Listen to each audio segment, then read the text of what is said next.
Good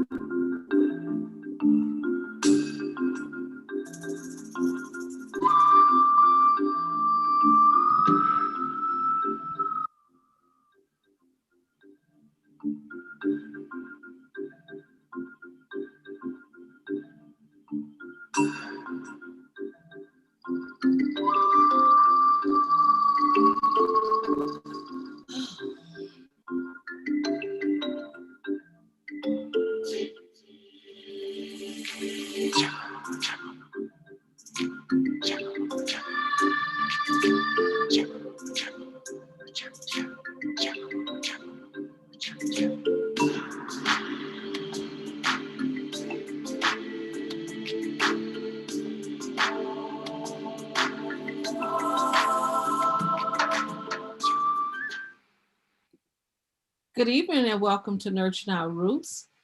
From Slavery to Freedom, live Zoom session with Antoinette and Karran. We are live every Tuesday at 7 o'clock Central Standard Time.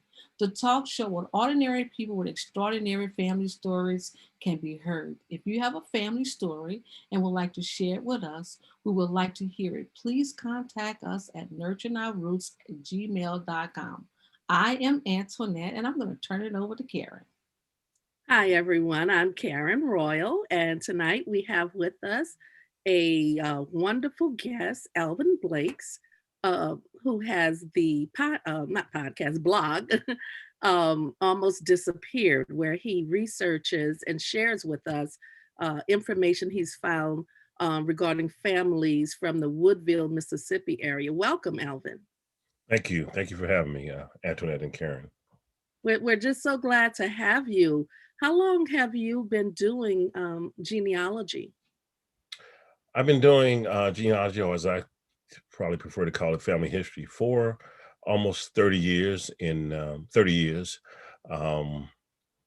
so I was a fly on the wall, and a lot of the older people in the family were talking.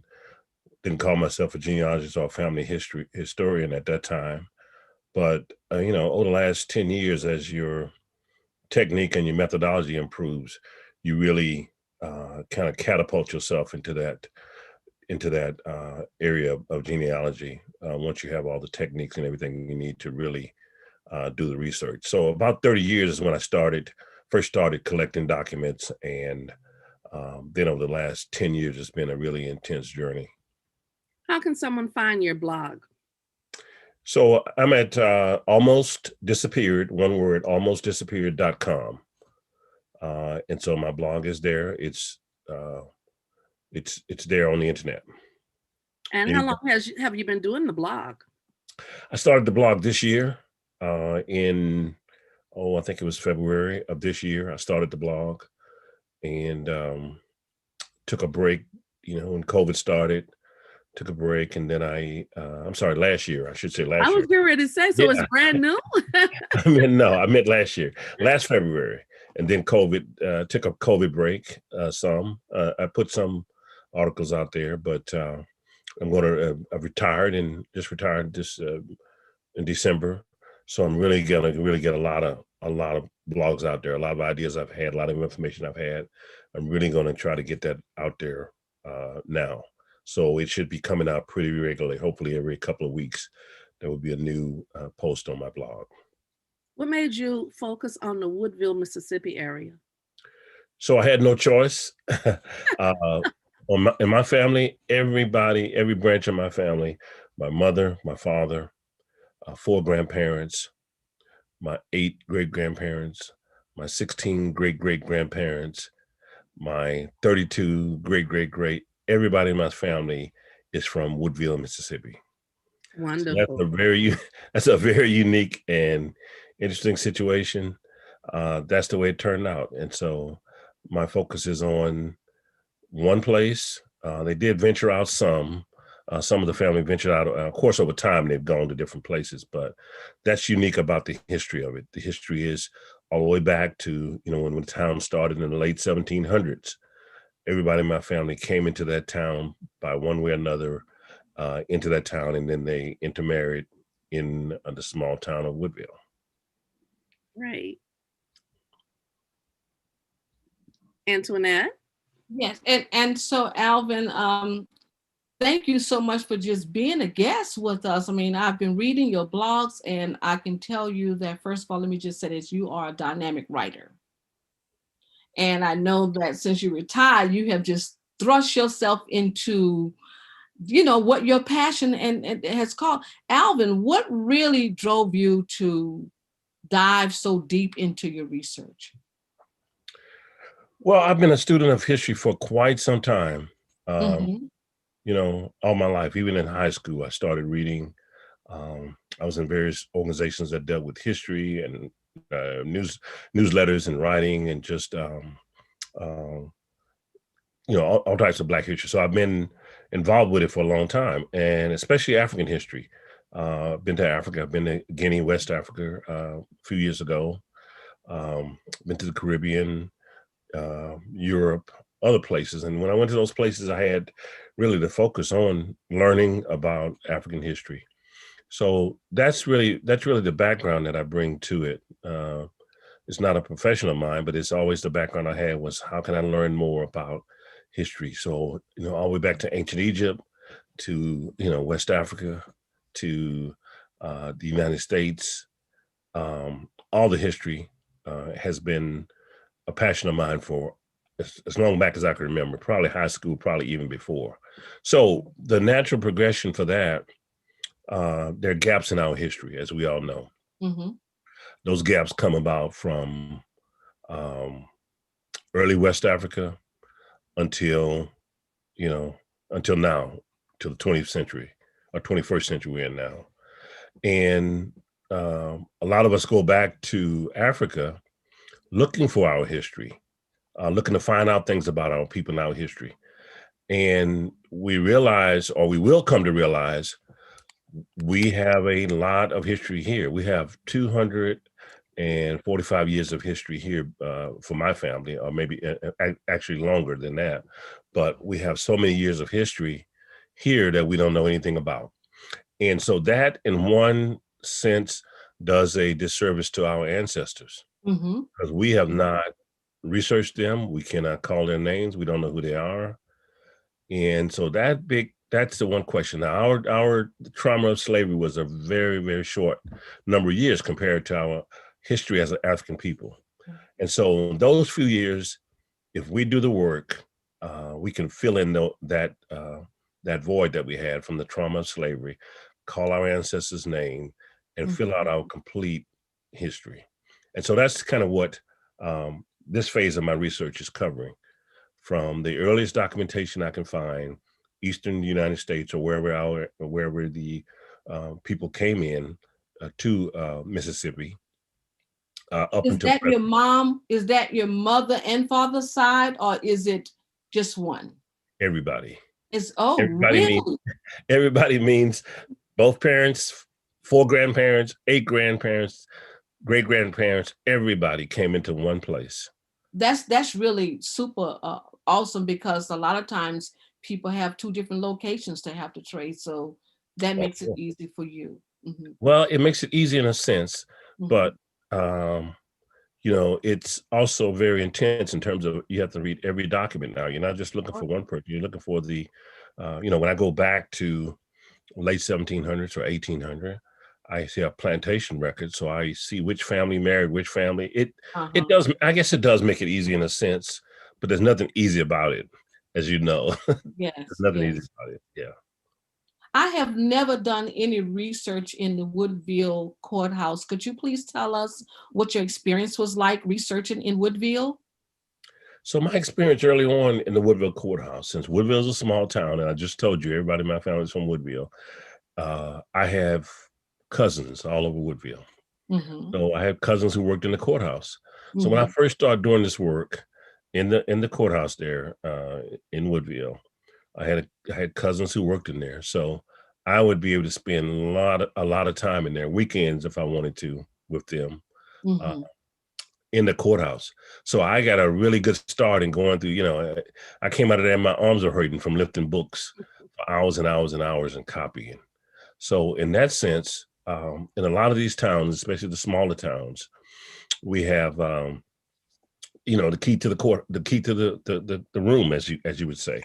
We can go in there and we can do a lot of work, and people can help a lot. Things have changed then. It's not as much help as it used to be, but in a lot of the small courthouses where a lot of the original documents are, and down in the basement and other places, you really can get a feel for, what's housed there, what's not there. And of course, the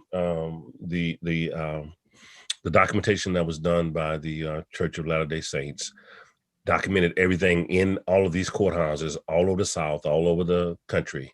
So a lot of that stuff is coming online now, but it's coming online in some places slowly. But at that time, I had the full reign to go through those. This is before everybody else started really, piling in and looking through the documents. I had full reign to go through all those books as much as I wanted to. And that was when I was, able to get to Woodville, sometimes 2 days at a time, sometimes a week at a time. Alvin, there's another question I would like to ask, because I do know that from courthouse, the records can be totally different. What you find in one courthouse, you may not find in another courthouse. What I found in St. Helena that I have not seen in any other courthouse, I found crop lien records as well as asylum records. Basically you find the marriage records, the land records, the deeds. What records did you find that was out of the norm for genealogy? Did you find any records such as, the crop lien records, or some other records that say, oh, okay, let's look at these records?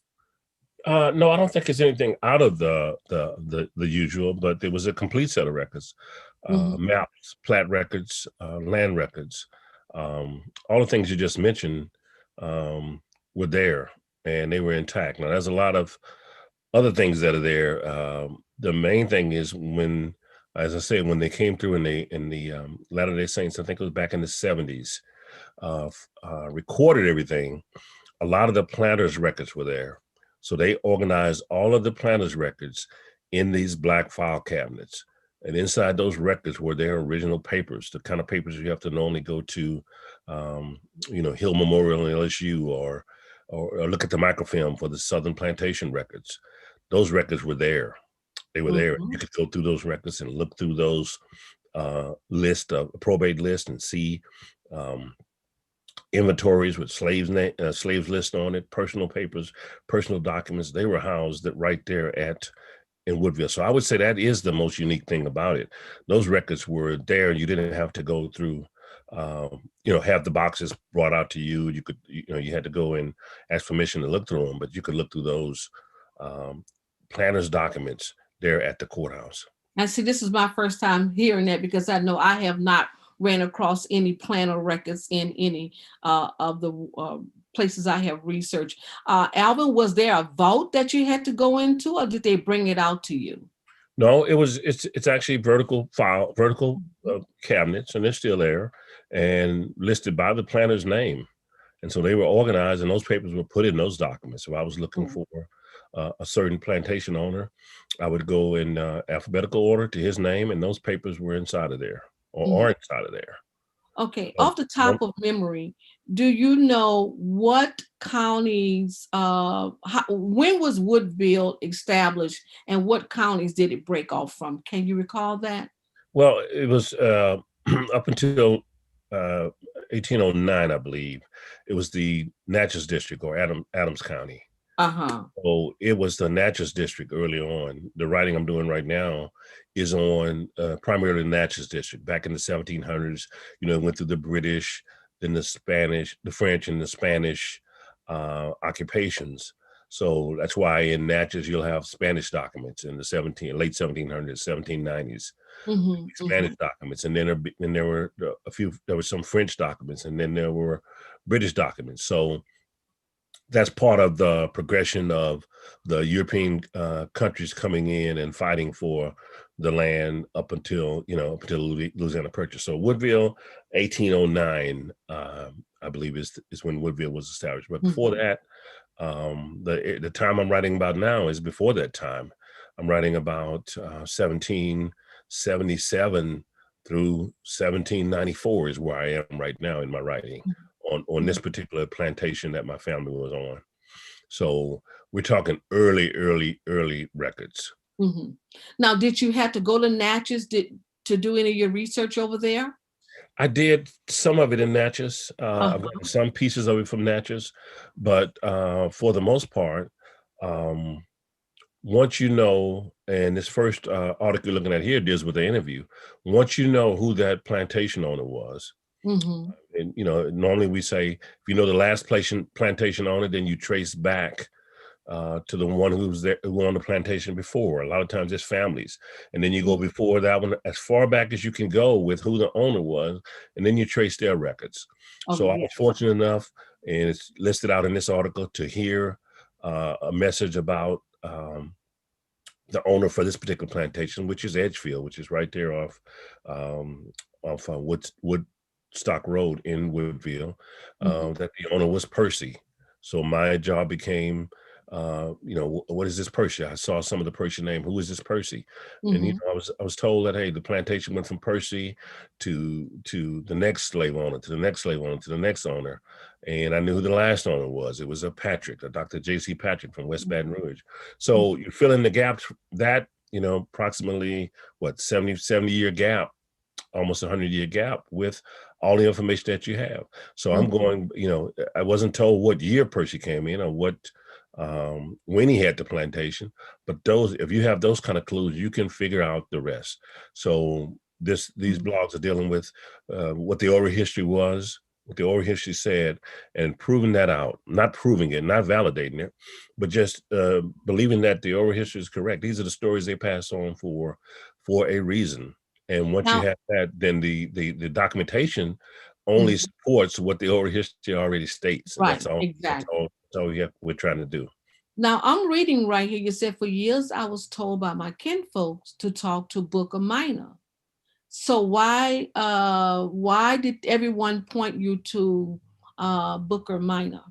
Because they said he was the one who knew the details of all the plantation history for that plantation. They said, talk to him. And, of course, I was living in Dallas, so I wasn't in Woodville all the time, and just didn't do it right away, but eventually got around to it.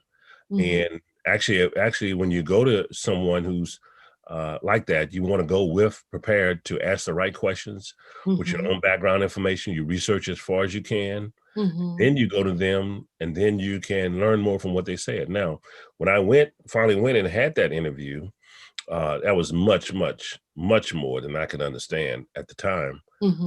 But I had some basic questions, and then it was up to me to take all that information. And this particular interview was a 3-hour interview, and take years and years and years to find out what really he was saying, or what had been passed down to him from his father and grandfather and great grandfather. So it takes years to really unravel all that, and that's why you really have to tape it. There's no way you can interview someone and verbally remember or know what they're saying, because you just don't have the family connection and the reference points. You tape, and then you transcribe it, and then you go through it, and you go through it for years and years and years, and then you find out what they're talking about. So that's what I had to do. Have you transcribed all of your interviews up to this point? No, I have not transcribed all of them, not 100% of them. I've Mm-hmm. got to get that done, because it's a tedious task. I wish I knew somebody who could do it. And so, you're dealing with people who were born in the early 1900s. They have accents, so I can understand it. I'm from my folks are from Woodville, but with a heavy dialect, you have to have someone who has that skill.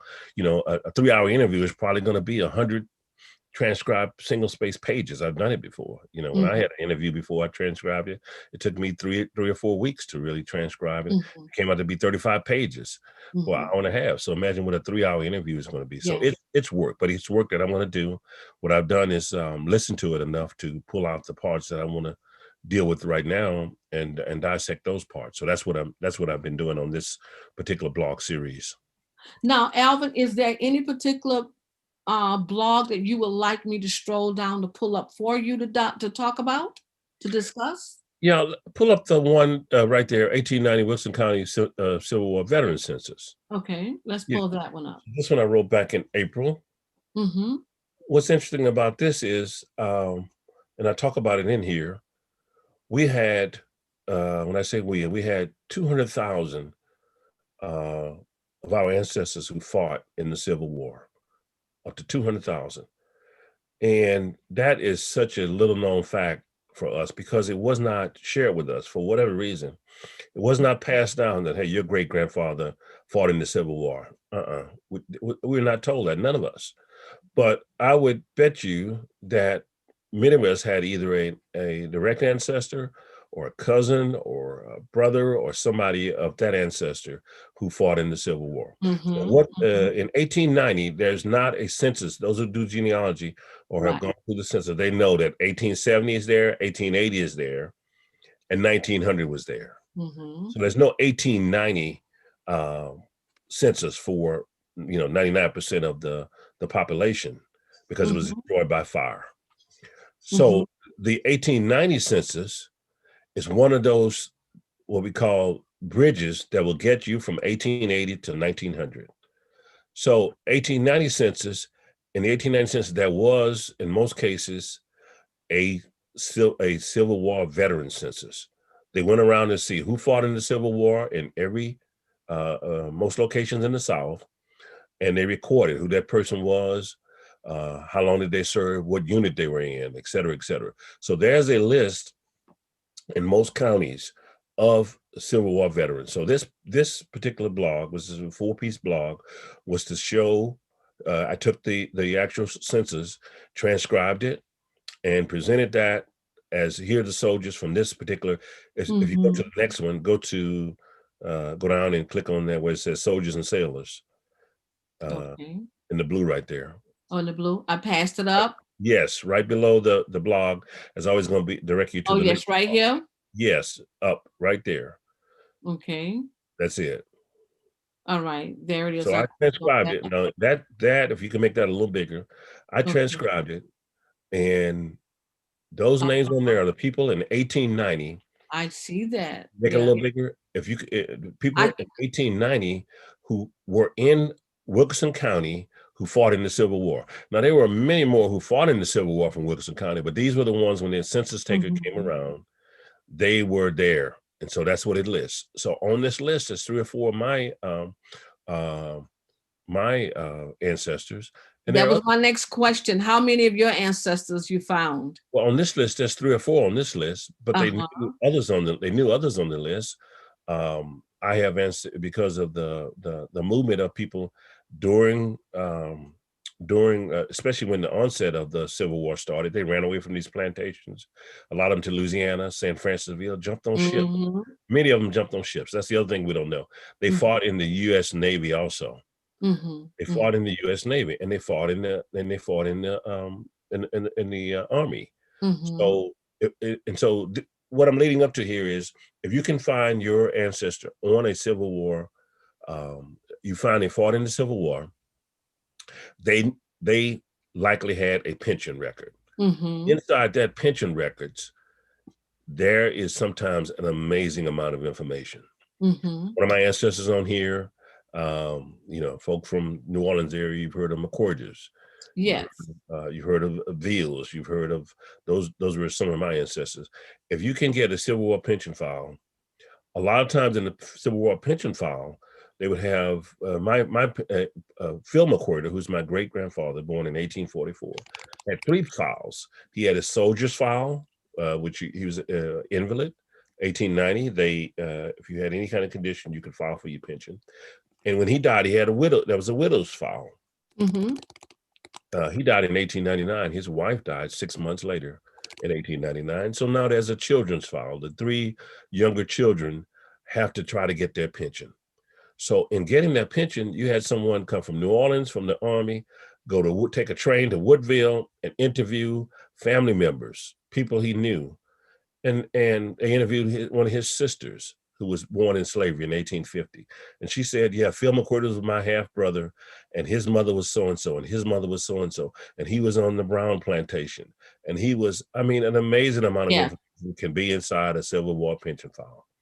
So that's why we have to see, it needs to be done anyway, but who were these soldiers who fought in the Civil War? Because for whatever reason, and there are various reasons, it was not passed down to us that your great-great-grandfather fought in the Civil War. And so I've put that list together to show, so people can go through that and search, find their ancestors who fought in the Civil War, and see if they can get that pension file, so they can get the same kind of information I was able to get. Karen, So any questions? that's what that whole blog is about. Yes, yes. We're having some problems with the chat room questions, but I do have a question that was texted to me from Warren Jones. And he says, can you discuss the leading planters / slave owners and how they migrated to Wilkinson County with their slaves? Yes, yes. So what I found in my family, branches of my family, there's a pattern. And that pattern I'm tracing on several branches of the family. The soldiers from, for instance, the one I just talked about, Percy, fought in the British, for the British, before the United States was founded. And there's some during 1776 that were some quote unquote Revolutionary War soldiers. When they fought in the war, what they were given was land grants. And so a lot of them fought, and all of them were in North Carolina or South Carolina. And the pattern is pretty consistent. They came into places like, first they would stop off in maybe a Tennessee or other areas, some with their enslaved people with them, and then bring them on into places like Woodville, where there was plenty of land, grants that they could get. They got land grants. And the next thing they did was turn to chattel slavery to work that land. So we have to look at the whole Revolutionary War in a different context of land grant was given to them, which generated their need or their buying and enslaving Africans to work that land. So that's how it started. And I find that pattern consistently. I'll say I have 5 plantation owners who came into Woodville, were given land grants, and then they started to purchase slaves to work that land and to profit those, and to build those plantations, and to build that infrastructure, and to profit them. What are some of those plantation owners' names? So, for instance, in the article that's up on almostdisappeared.com now, Percy came in. He was given land grants by the British. When he came in, his story goes, and there's the lives of these people is well documented because they're honoring them as soldiers. He came in with, they say, 9 slaves. Then the plantation grew rapidly because he went to New Orleans, or from New Orleans in Baton Rouge, and he bought slaves. And people in New Orleans, most of you have heard of Gwendolyn Midlo Hall and the database for Afro-Louisiana database, where they're documenting the ships that came into New Orleans. Some of them stopped off in the Caribbean, came into New Orleans, and who was on those ships? What Africans were on those ships? What were their names, or the names that they were given? Was it a family that they purchased? Who did they purchase them from? So in this blog, I have Percy, this Charles Percy, coming in and documenting who he bought in Louisiana and Baton Rouge, who he bought in Baton Rouge and New Orleans when those ships came in, and what were their names, and who was the buyer, who was the seller. So that pattern repeats itself. So if folk get nothing else out of this, we have to understand the movement of history in terms of soldiers moving after the Revolutionary War into the Appalachians area, Tennessee, Alabama. This pattern repeats itself, and then into places like Woodville, Mississippi.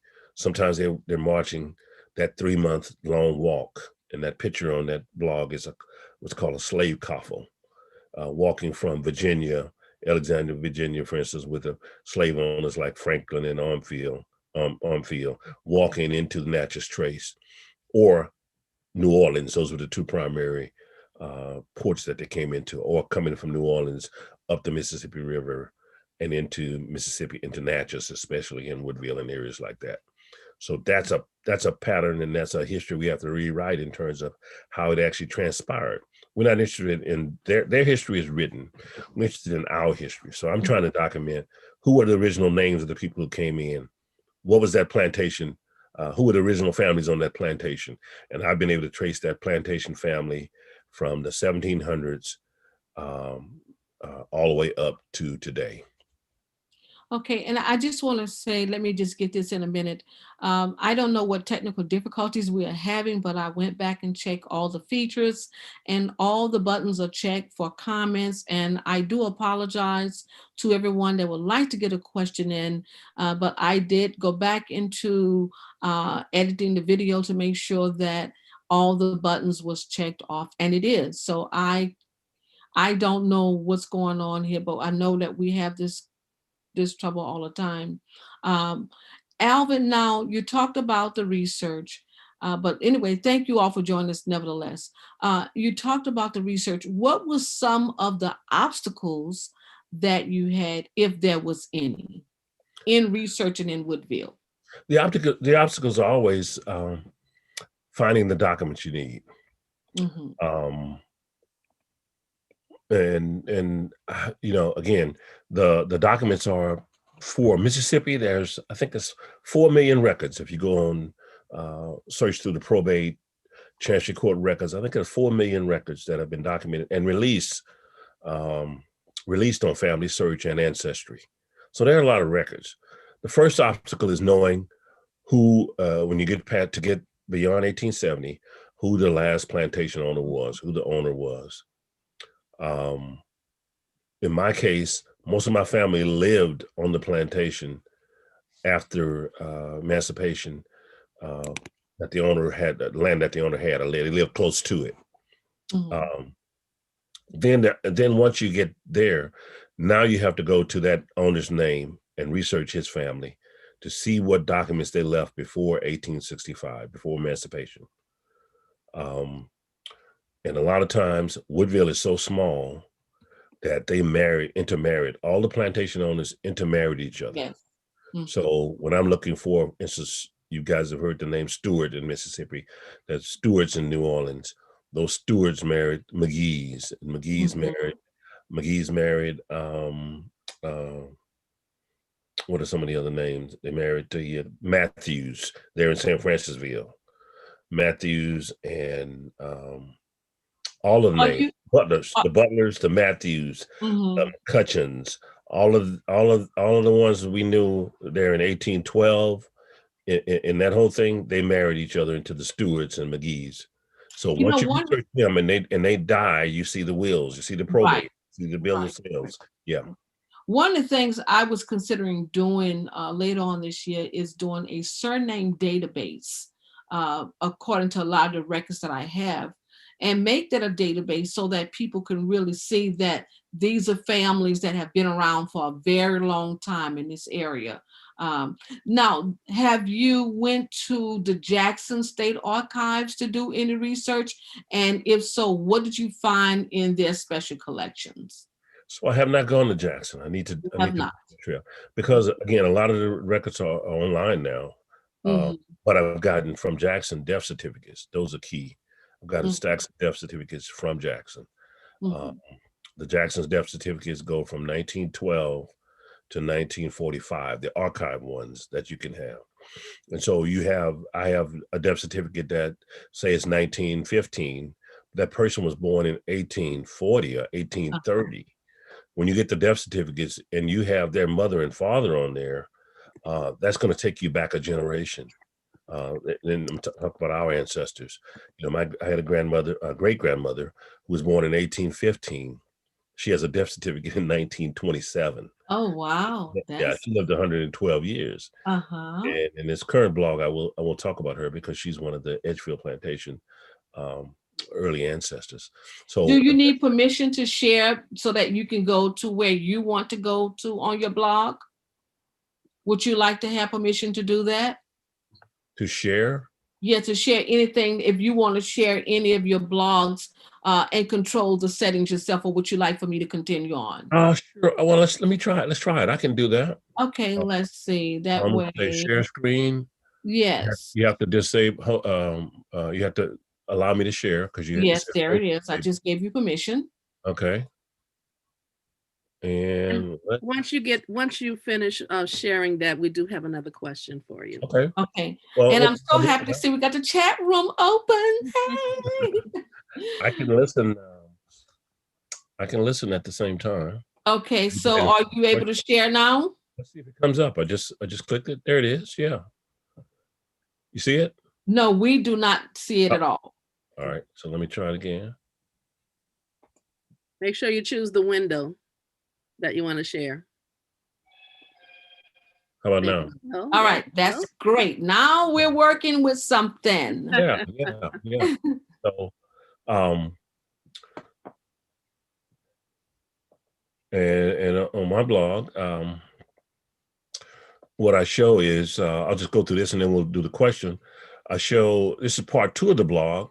Again, the information on the slave owners, their family history is well documented. And when they document their family history, we're called slaves. We don't have names. So, the task for us is to not accept that, to find out what our names were, to find out what people came in and what their names were. And so, in going through this, I know that Percy came from North Carolina. He went to a Dutch island called St. Eustatius. Can you see my pointer? Yeah, I can see. We can see it. Yeah, he stopped off on a little island called St. Eustatius, a Dutch island. Of course, you had, Cuban was not owned, but occupied by Spain, and Jamaica by, the British.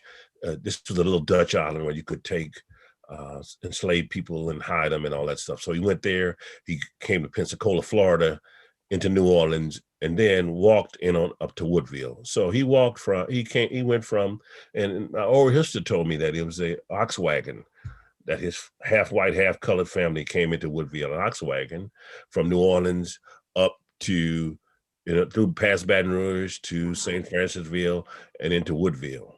That's about 147 miles I'm showing on here. So that's not just this chart.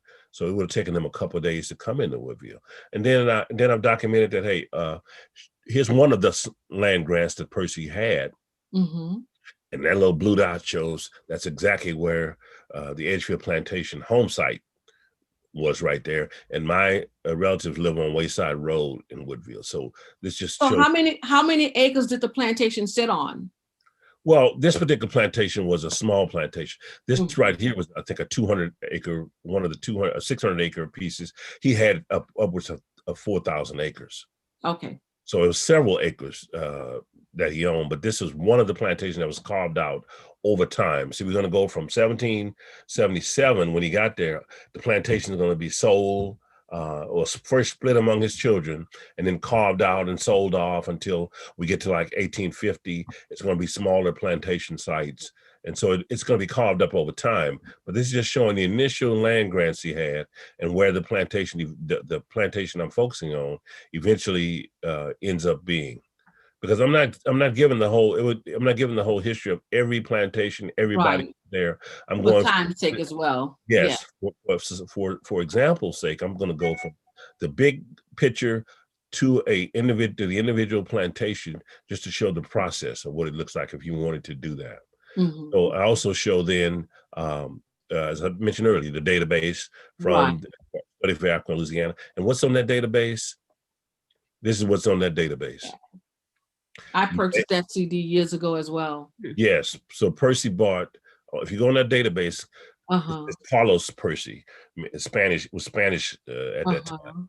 He bought he had 9 transactions. Yes. 9 transactions. And I had this for years. And it takes a while to know how all this fits in. Where this fits in is, I know that he bought a child who has arrived into New Orleans on a ship named San Joseph. The ship's captain was Jaime Badia. The ship stopped off on the island of Martinique. He purchased him from a slave trader named Francisco Alva. So in the Middle of Hall database, everywhere that's called Charles Percy's name is mentioned, that's what these transactions are. He bought a family of 3, Cato, Sarah, and their son Maya. He bought from a George Prophet estate there in Baton Rouge. He bought Marcos, who was born about 1771, from a slave trader named Juan Mapater, et cetera, et cetera. So these are the ones, that everybody can't find without knowing who the owner was in the 1700s. You're not going to know who to look for, who did the purchase. But you have to keep working your way back from the last slave owner till you get back to this time in to this in the 1700s, and you can see who were the early people that he brought onto this plantation. Well, I know, Alvin, we have a lot of questions for you, and we would like to have you answer some of the questions from the Q&A, you know. Absolutely. Yeah, if I can, I will answer. Well, I'll start with the one that's related to this one first. Salvatrice Hutton asked, so did Percy accumulate land based on the 1862 Homestead Act or for simply fighting for European wars? Fighting for European wars. We're talking about 1777. We're not talking about 1800s yet. Right. We're talking about him coming in. Yeah, he's coming in 1777. He really came into the United States from he was born in Ireland, from England in 1776. Then, as I said, he stopped off at islands, acquired land, etc. We're talking about 1700s, not 1800s. Yes, yes. Another question, not particular to this screen, was to can you discuss McCutcheon and his connection to 1811 the 1811 slave revolt and your ancestors? Okay, that comes from Warren Jones. I don't know who Warren said that, but I'm not ready for that. I'm not ready for that. But McCutcheon and Butler in the 1811. Can you, if you finish with the screen, do you mind closing it if you finish with it? Sure. Mm-hmm. Okay, go ahead. Okay, so that's beyond the scope of this 1 hour discussion, but the overarching story is this. I'm talking about in this blog, Edgefield Plantation. There's a plantation in Woodville called Woodstock Plantation.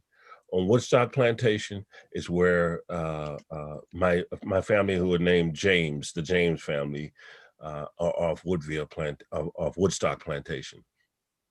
Woodstock was on. There's a plantation there called Woodstock, was owned by the Shepherds, the Butlers, Richard Butler. If you look through the archives, Richard Butler and McCutcheon were two of the ones that put down the rebellion in 1811, along with Hampton, there another Revolutionary War soldier. So after that, then they moved certain enslaved people they had to different locations, and Woodville was one of them. Woodstock Plantation. I am still researching that, but that ties my family, the James family, into Butler, Richard McCutcheon's files, Hampton's files, and the documentation. They show which people they moved into Woodstock Plantation in Woodville. That's coming. That's another whole area of research.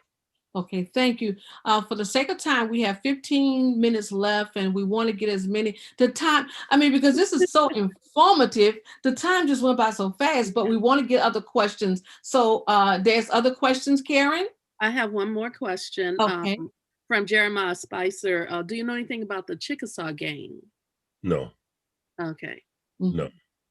All right, thank you. Any other questions? Those are the questions. That's beyond the scope of that's beyond the scope of what I'm doing right now. So, Alvin, I have a question. 2 questions, please. Did you walk any of the grounds of the plantations where your ancestors was held?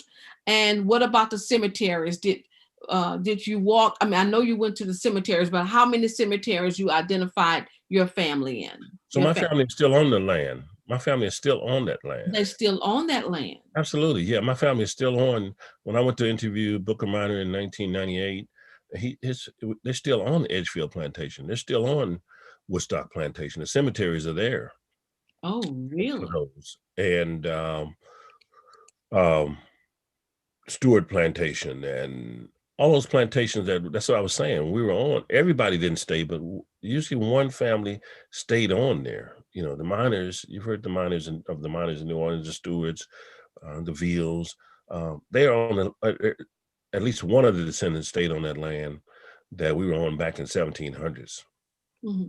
Did you find a lot of photographs of your family in the 1900s?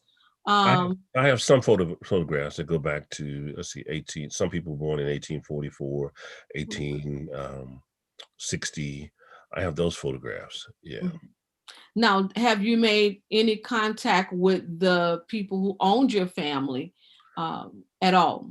I've reached out to 3 or 4 of them and have not gotten any response. No They response. they usually say, "I don't know anything about it. Call so and so." I would call so and so, and they didn't know anything about it. And I don't necessarily believe that.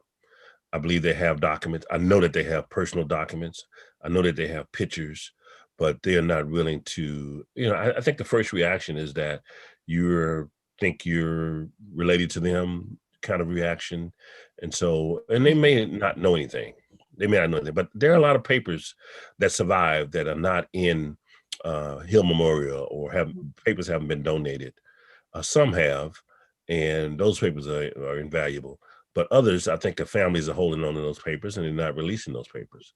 And So also, Alvin, when you get a chance, why don't you check the Mississippi State Archives, because some of the family papers may be donated there. So please do. I mean, they have a very extensive collection there, and you may want to look on the website and see if there's any family papers donated over there as well. right. There's a question, and this is from Karen and to everyone. Does he have a list of surnames of enslaved ancestors? I've been to Woodville and I know some families. Yeah, absolutely. I'll be the next blog will have those. The next blog.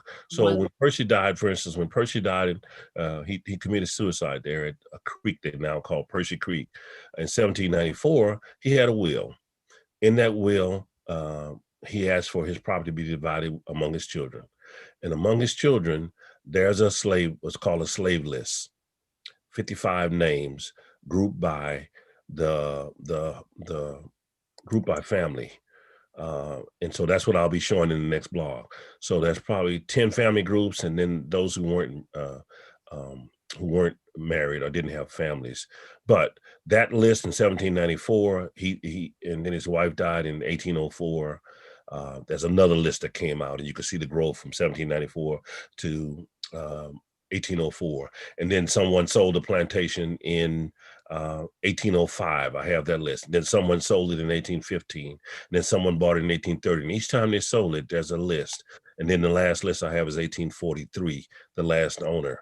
So if you have the complete list of who the families were, then if you follow that list on a spreadsheet that I have, you'll know who from which family married who from all the way back in the 1700s. And that's what I intended to show. My By co-host 1870, so the way it works is by 1870, you have surnames on the census. So you validate the surnames, you tie those to the names on the slave list. It's only first names, but that's family groups. So you tie the surnames that they chose in 1870 to the family groups, and then you see which name from which family married who. So you're able to trace them all the way back. My co-hosts have a question, Karen. Yes, I know that genealogist Nika Smith has done some extensive research in the Woodville area. Have you been in touch with Nika, and are you one of the Trash 350? No, I don't think I'm one of the Trash 350, but we're in the same. Nika is I call her cousin. She's yes, we're in touch. We're in touch all the time, and she's searching the Ventures. So Ventures on my Ville side, the Stewarts brought in my Ville side into Woodville. So Stewart left North Carolina, Duncan Stewart, with Lovick Ventures.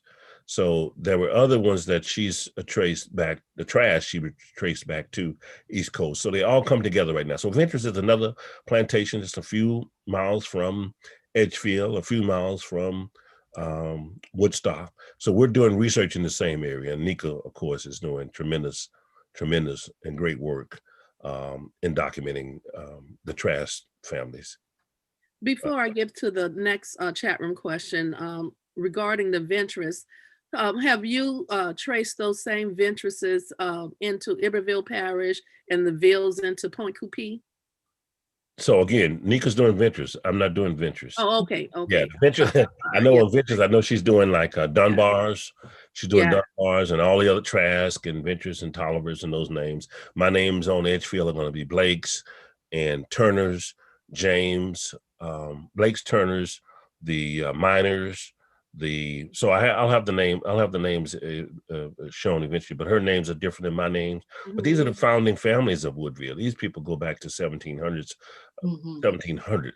So they're going to intermarry, and those names are going to continue. So you asked me what earlier have I traced? What was your question? Well, I was wondering if you had traced any of the families. Yeah, same Villes. Into those, because the Villes is long. The Villes goes all the way back. That's another blog that I'll have to do. The Villes go all the way back. The Iberville, I know there was a what was her name? A book called Coming to America, I believe, that talked some about that, about Iberville. But these are the same. If you know somebody from Woodville, they're going to be cousins. Put it like that. They're going to be cousins. We're going to know.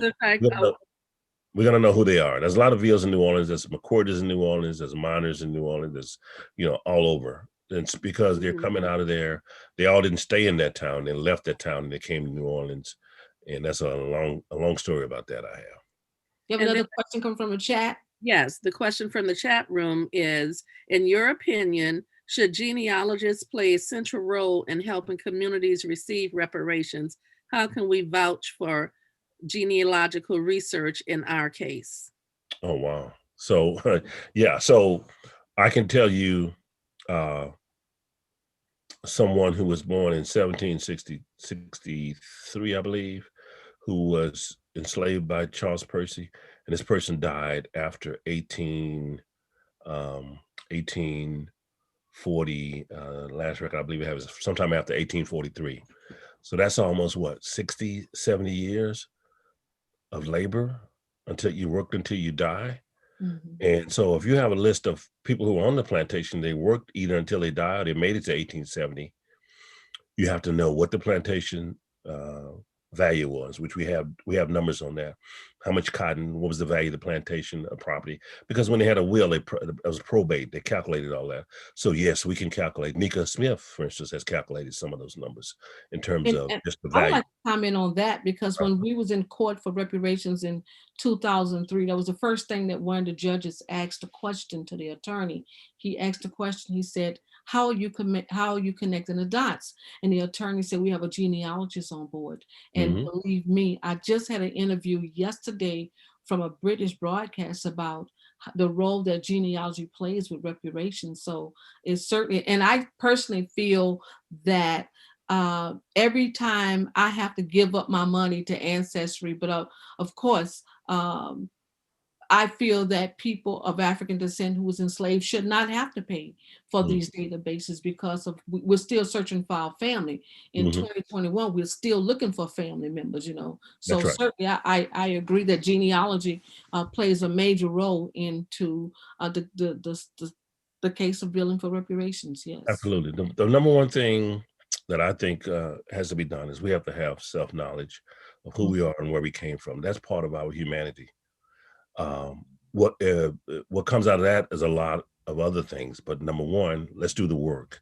Let's do the work to say who our people were. That's why we're doing the work. We're not doing the work for anything. We're doing the work because it's self-knowledge that we have to have. It's a driving thing that we have inside of us that always says we want to know who our African ancestors were. We want to know that. That's something we're born with.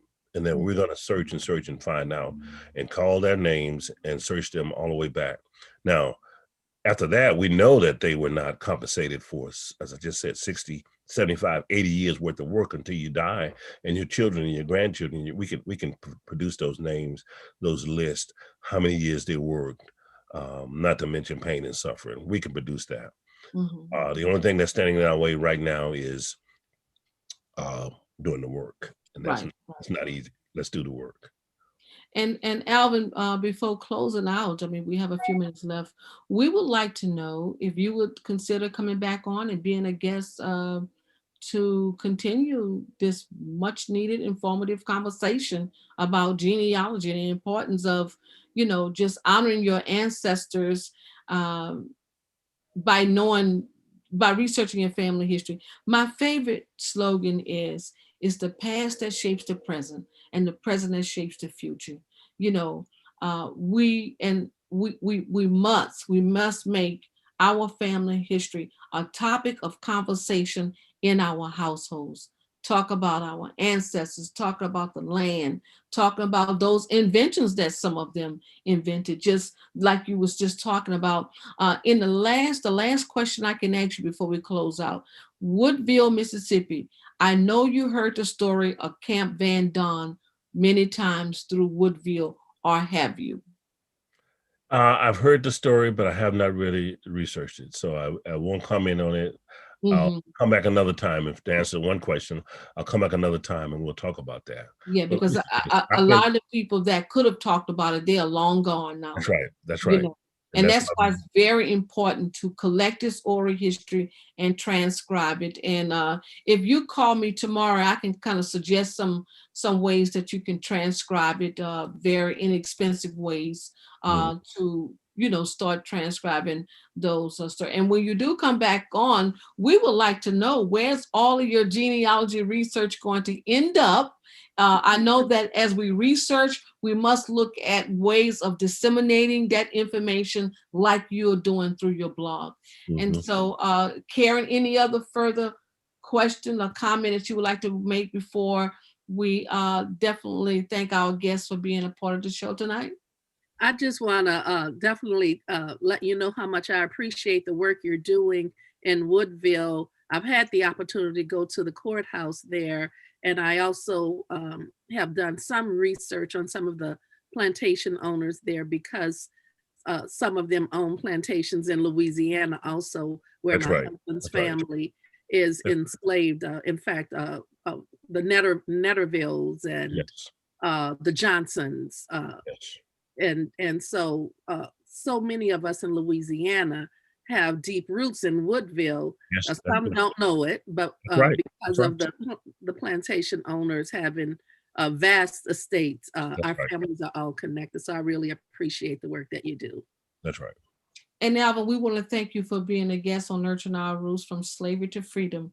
You have been a very informative guest, and we appreciate having you on. And thank you for having me. We'll do it All again. right, you're quite welcome. Karran, this has been a very informative talk show, and it's always good to talk to people who are specializing in a specific area, and so it was very informative to learn through Alvin's research. Absolutely. And I appreciate how you showed us where we can find some of our ancestors' names, because so often we hear that, they didn't have names. I can't go past the 1870 census. And you were able to show us in great detail how we could uncover their names. Yes. Yes. So again, I appreciate you having me. I'm really buoyed by the amount of the response I get to the blog. There was over 1,700 people have signed into the first blog, and a lot of them, I can see the analytics that tell me that they're on iPhones, and a lot of them are 35 and younger. That's They're awesome. asking a lot of questions, so it's really driving me to stay on it and Yes, and get yes, this information out. yes. Yes. And why don't you tell us again where people can find the blog so we Mhm. could boost those numbers even more? Okay, the blog is almostdisappeared.com. Almost is one word, almostdisappeared.com. And And um, Alvin, this show will be available for you to share on your YouTube, on your blog, because it is on YouTube. yes, I So will. I you certainly can have a share it. podcast session. I have a section in that. I'll put it, make sure I put it in there. Wonderful, wonderful. And so we're looking at doing bigger and better things right here on Nurturing Our Roots to get the message out about researching your family history. So we have some new things in the works. And so we'll certainly will be looking for more people who would like to share their story. Like we said, the talk show where ordinary people with extraordinary family stories can be heard. And we just want to say, not only celebrities have a story, but everyone has a story. The ordinary people with extraordinary stories, like Alvin's story. And Yeah. so it just goes to show you that, once a person thirsts for the knowledge, it's there. It's like meeting our ancestors. Our ancestors are waiting to meet us, and they're not going to show up until you say, hey, I am ready to meet you. And when you're ready to meet them, believe me, it's a spiritual journey, and they will wake you up at 2 o'clock in the morning, 1 o'clock in the morning, and tell you, go here, go there. And if you're obedient to that voice, there is a treasure that is waiting for you. You just got to be obedient and not be afraid to listen to the voices inside that's speaking to you. You want to close us out, my dear co-host? Yes, definitely. Well, thank you again, Alvin Blakes of almostdisappeared.com.